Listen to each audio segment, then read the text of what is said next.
Good to have your company. You're watching Politics Now. I'm joined by our political editor Andrew Clennell, senior political reporter Trudy McIntosh even, and chief news anchor Kieran Gilbert. Nearly there, maybe? Yeah, no, it is. That's my hot take. This is the last parliamentary sitting week of the term. I'm now convinced of that, whether there's a rate cut or not. Either way. I think there will be a rate cut, but whether there's a rate cut or not, talking to people around this place in the government, and you saw the reaction there in the House when Graham Perrott was booted, as if it was the last time he was going to be in the Parliament. Everyone knows what's doing. I've had a report even the last few minutes of the government whip in the Senate packing up boxes. This is it. This is it. We are going to, I believe it will be an April election. I believe it will be April 5, but we'll see. I will be amazed, stunned, if we are back here for a budget next month. Don't think it's going to happen. Trudy?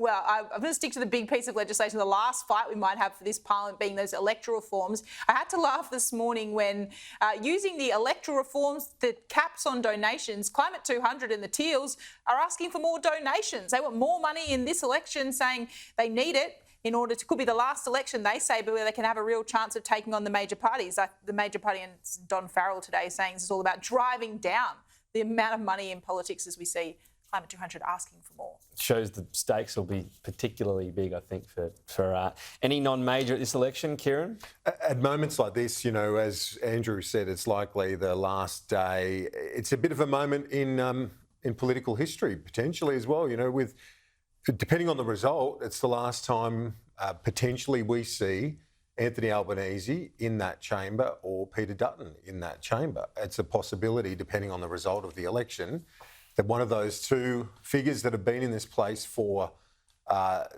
over 20 years, both of them, that when we come back in a couple of months from now for another sitting, that one of them won't be here. Well, I think it'll be a hung parliament, so I think there's a good chance at least one of them will be there. Well, and probably both. Dueling hot takes. Sure. Well, one's going to be both there. wouldn't be. One's going to be there. Well, neither of us won. We're out of here. You know, yeah, I know what you mean. Sorry. Yeah, but I mean, I just think both are going to be there. That's for sure. Yeah, I don't think it is for sure, because you're saying that there's definitely going to be a hung parliament. If Peter Dutton negotiates a government, Albanese won't return. He will not return on a backbench. It won't start. He'll allow the Greens to win Rainler or something like that, so I guess it won't matter if Dutton's in power. He'll go. Yeah.